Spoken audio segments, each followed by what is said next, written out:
Welcome to the Bookman's Corner. I'm Lois Lindstrom. Should we take down every single Civil War statue in many American cities? We have a very interesting show today with guest author James S. Robbins, who has written a hard-hitting expose that blows the lid off everything you thought you knew about American history. Welcome to our show. Thanks, Lois. Great to have you here. We are going to be enjoying and talking about his book, Erasing America, Losing Our Future by Destroying Our Past. Frankly, this book exposes a toxic movement that is rapidly changing the cultural, historical, and spiritual bonds of our nation. Here are some of the facts you'll learn in the book, Erasing America. In Massachusetts, Simmons College claims saying God bless you is not appropriate because it may offend Muslims. And in Virginia, school districts are seeking to ban the books To Kill a Mockingbird and The Adventures of Huckleberry Finn because parents complained about the racial slurs in those books. Jim, I was very surprised to read in your book that candidate Donald Trump was asked about destroying Mount Rushmore because the four presidents it honors, Washington, Jefferson, Lincoln, and Theodore Roosevelt, are not worthy, according to some on the left. Can you comment? Well, yeah, it shows how far this thinking has gone. President Trump pointed this out a year ago, that you start with Confederate monuments, but it doesn't end there. It goes on to things like Mount Rushmore because people like Washington and Jefferson, who are revered, rightly so, by most Americans, Sure. are hated by the progressive left, and they would just as soon see them taken down, as well as people like Robert E. Lee. But why are they hated by the left? Why are these famous historical American figures hated by the left?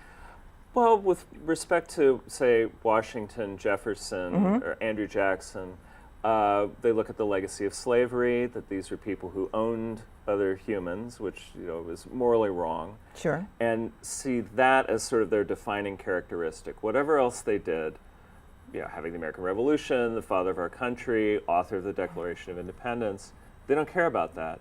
They just focus in on the slavery aspect and say, because of this, these are people that we should never revere, no matter what they did. It was the Democrats who erected these statues, and it's now Democrats who control many of the cities in which these statues are being torn down. Can you comment on this? What was interesting to me was when Terry McAuliffe, the governor of Virginia, who was condemning the violence, and said that people should look to the examples of Virginia patriots like Washington and Jefferson and come together. And he was slammed from the left. I mean, he's a Democrat, but an old school liberal, part of the sort of a Clinton New Democrat type of liberal.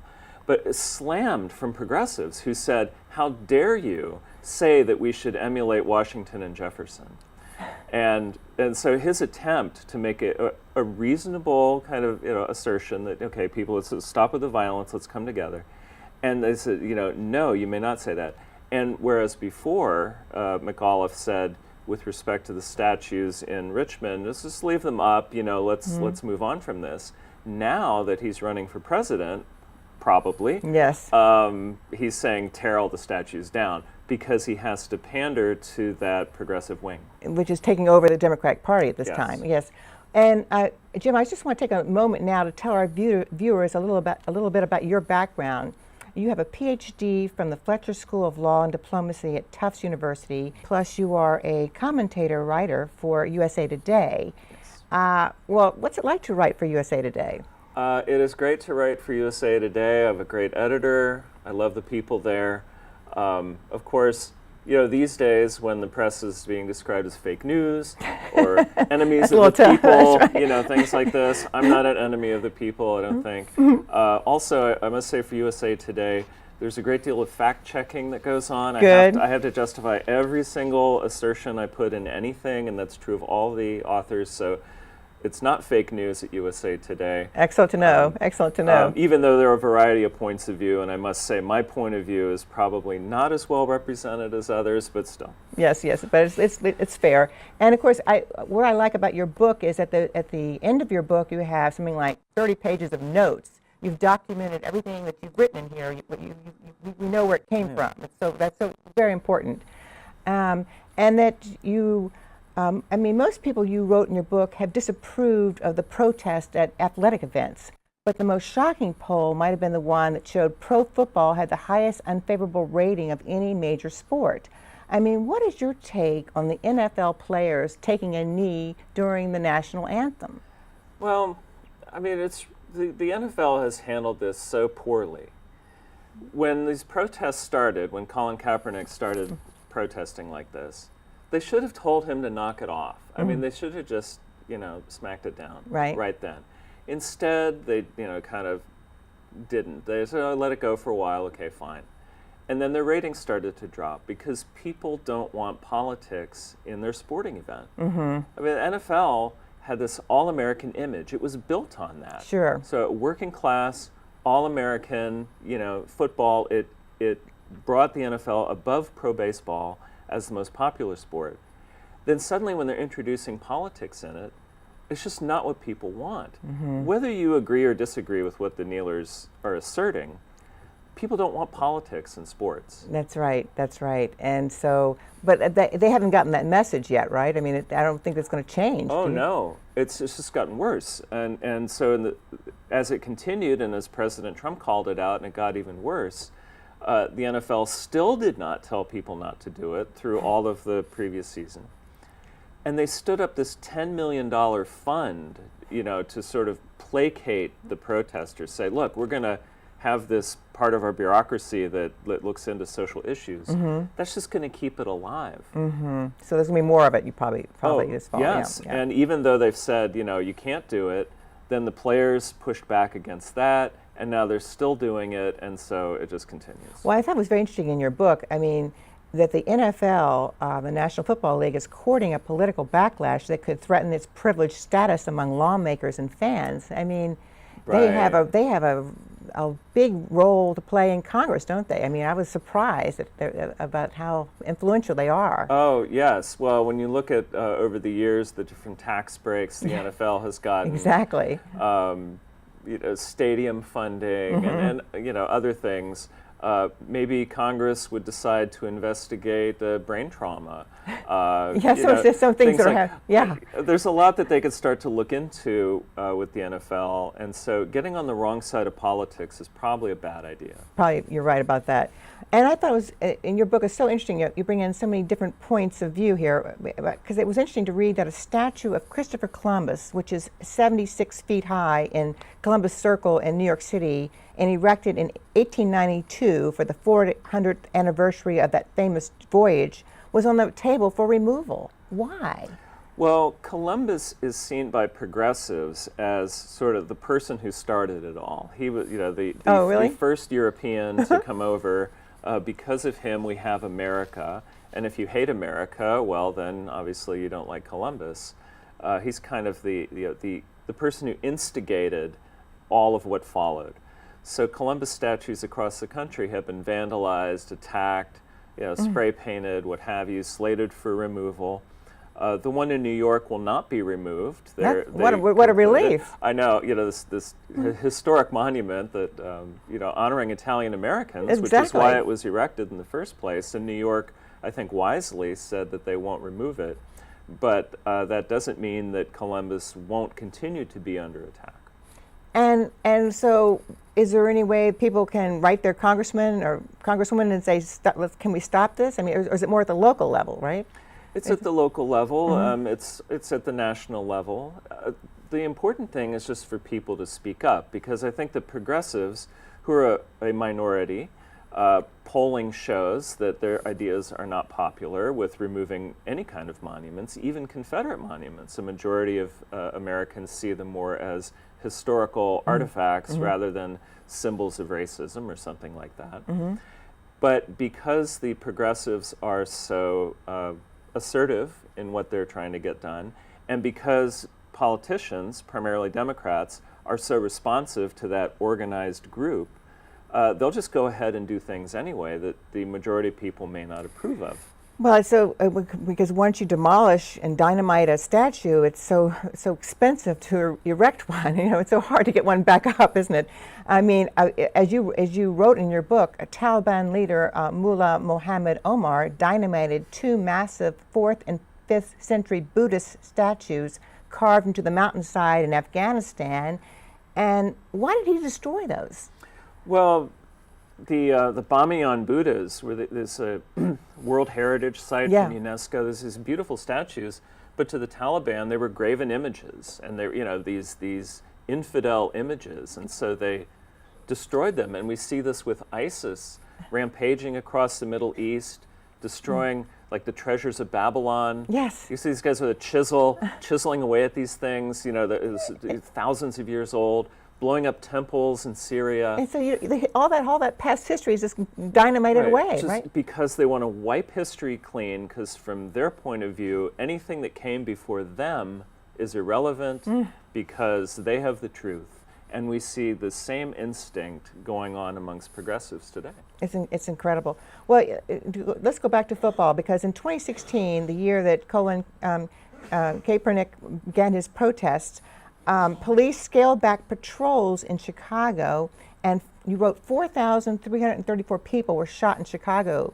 that year, and almost all the victims were black, and out of that total, the police shot 25 people, and who were virtually all armed or otherwise dangerous. I mean, is this trend of scaling back police patrols affecting other cities?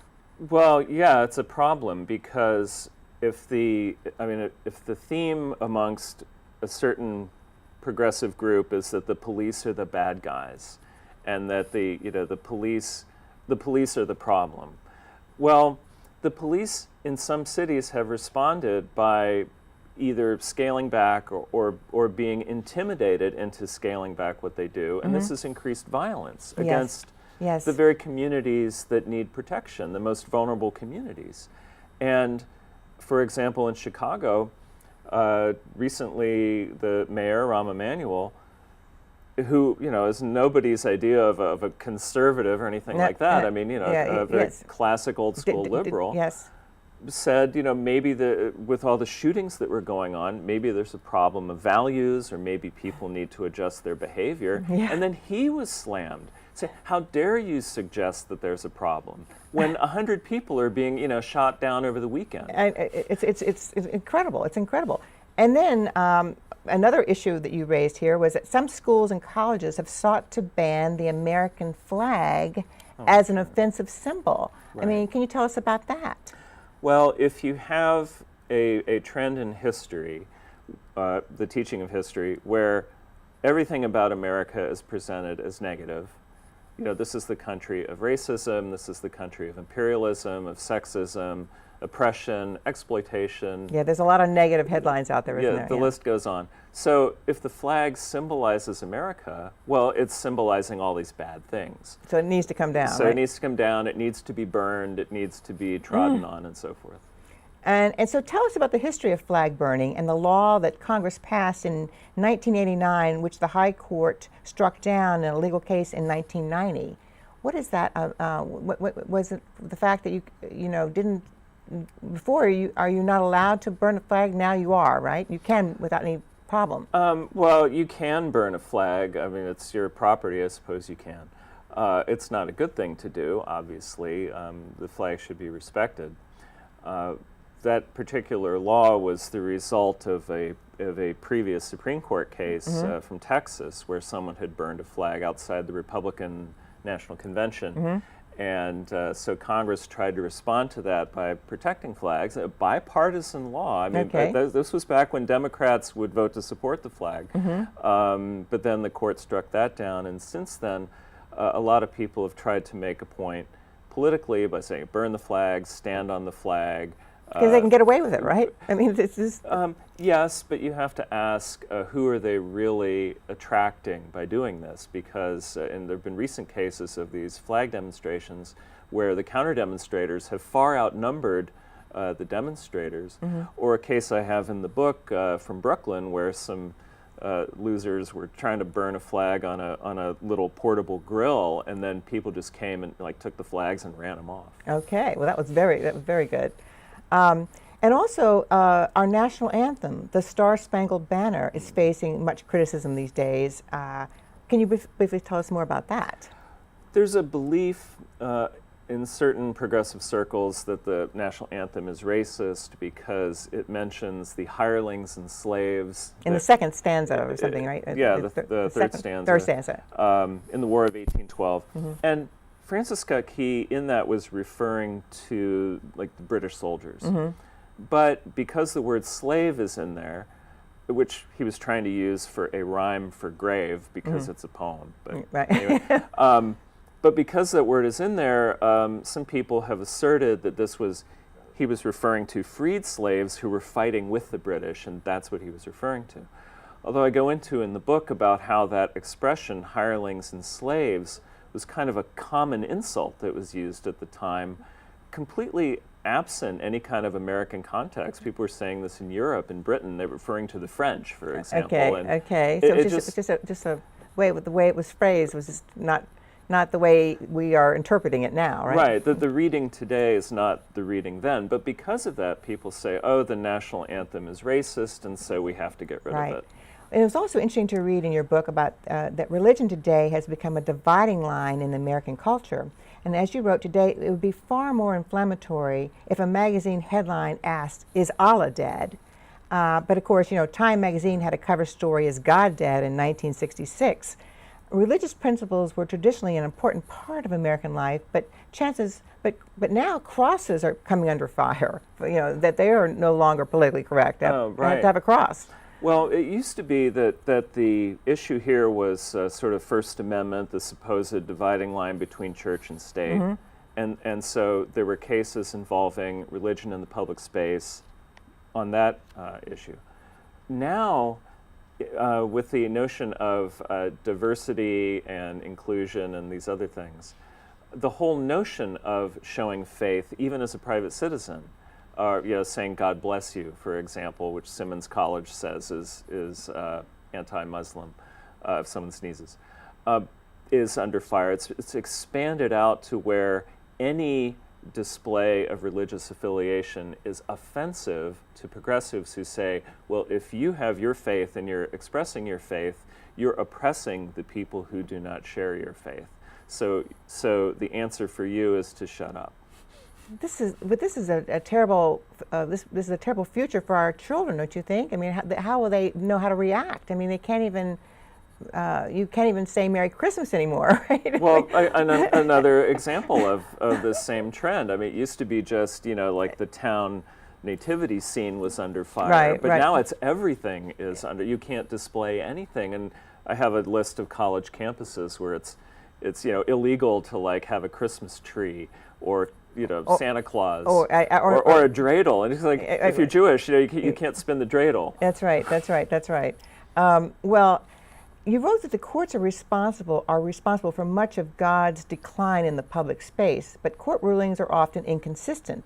Their precedents are hard to comprehend, and anyone who claims to be offended essentially has standing to sue. Right. How can we return to an interpretation of the First Amendment that the founders of our country would recognize? Well, Clarence Thomas has been kind of in the forefront of trying to get the court back to a rational appreciation of faith in America, because starting in the 50s and 60s, there were a series of really confusing rulings that essentially sought to blot out religion. And since then, it's gone kind of back and forth on the court. They go case by case, but without really putting down a good rule that could be applied generally.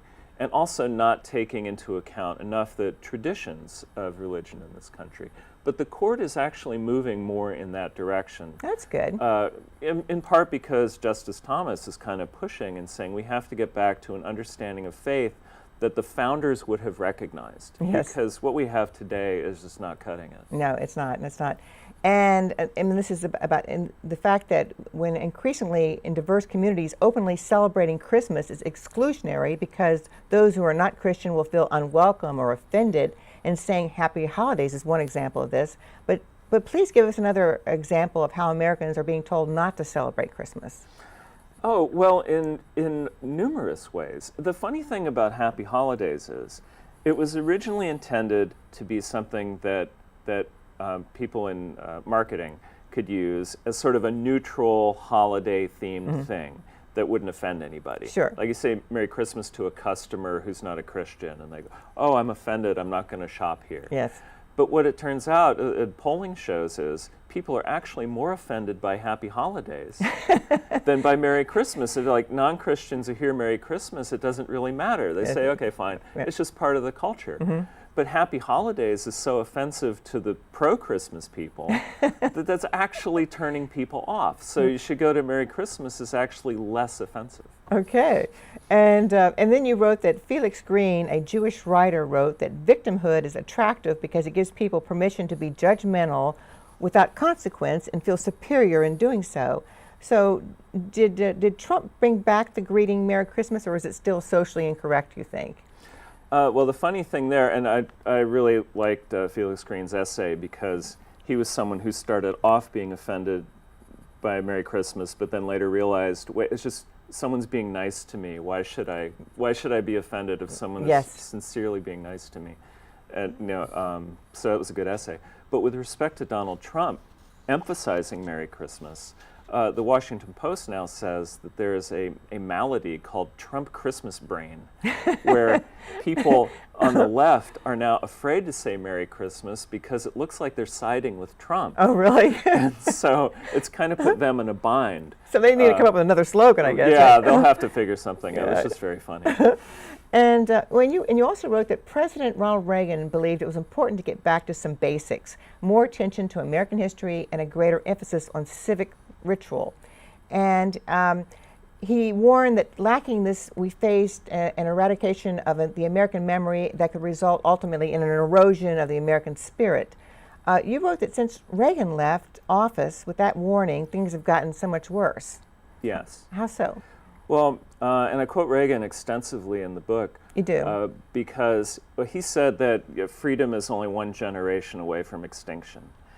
And our country was founded on an idea, the idea being freedom, liberty, the individual. But that's not a granted. It can go away, as Reagan warned. And if you teach in schools that all of our history is bad, and it's bad people made this country, why would anyone want to support and preserve that legacy? That's right.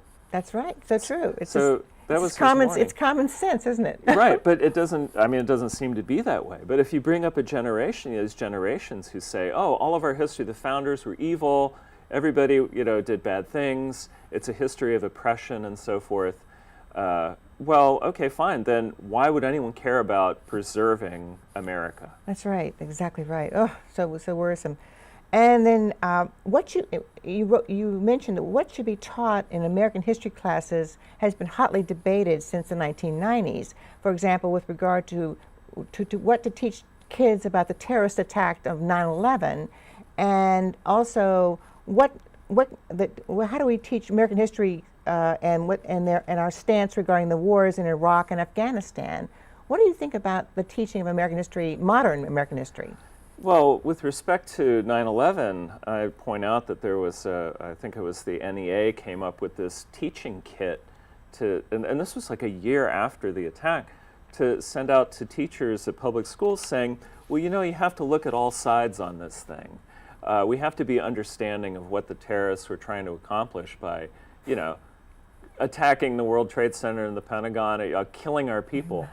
Well, we don't really have to, it would be good to know what they thought they were doing, but we don't have to be that nice about it. That's right, exactly. Empathize with them, right? We don't have to, be fair and balanced with respect to violent Islamic radicals who came here to kill our people. No. I think it's, in fact, more important for our understanding to realize that it was 100% wrong and evil. Yeah, absolutely. Not to say, well, let's look at it from their point of view. From their point of view, that's right. And then you wrote that a school in Minnesota with a student body that was very diverse, white, black, Asian, gay, straight, all of a sudden this school instituted a diversity-focused program that sought to celebrate community but to reinforce differences. So how does this training lead to classification and resentment that did not exist before? Well, it's really strange the way that progressives use language, because they talk about things like diversity and inclusion, but what that really leads to is division and exclusion. Yes. As they, point to certain groups, like, say you have white privilege or something like that. In this particular school, everybody seemed to get along pretty well until they started this diversity programming. And then suddenly you have people retreating into their groups that they've told are more important than the community as a whole, accusing each other of oppression and other things like that, and really working contrary to what used to be the norm of Yes. let's have integration and It's everybody right. getting together. And then you also wrote about tenured professors. Tenured which traditionally was supposed to protect academics with unorthodox views. I mean, now it tends to stop most new ideas. I mean, can you comment on what Alan Dershowitz said about the climate of victimization? I mean, Oh, yeah. Well, and, Alan Dershowitz, not a conservative. I mean, this is another old school liberal, very much so. And a Harvard professor. A Harvard professor, yeah, a public intellectual, and who has said that these Ivy League professors are the biggest cowards he's ever seen in his life. They won't talk about any ideas because they're afraid It might offend somebody. Yeah, right? they'll offend somebody, or some student will file something against them because they said the wrong thing. And all the tenure system has done is institutionalize this sort of progressive professor class and allowed them to exclude any kind of other ideas. But unfortunately for them, even though they're very far to the left, their students are even farther to the left. Yes, that's hard to believe, and isn't it? they're the ones who are going to come after them, not conservatives. Exactly. And then in chapter 9 of your book, it was titled Erasing the Border. Today, about 13% of those living in the United States are foreign-born, up from 5% in 1970. How has immigration become a critical fault line in American politics? Well, the important thing with immigration is not that people are coming to this country, because, of course, people have always come here, and it's great that they do. It's why are they coming here, and what's their attitude when they get here? 100 years ago, immigrants came here, they were refugees, they were just people escaping from something worse. They came to build America, to be Americans, and participate in the American dream. Today, you have groups of progressives and others institutionalized who want immigrants to remain separate, to not assimilate, to not learn the English language, and to form these little separate national groups within our country. And that's the main difference, and it's extremely damaging because, of course, then we cannot have the traditional melting pot that made the country great. Instead, you're going to have these grievance groups who come here and basically do not want to be American.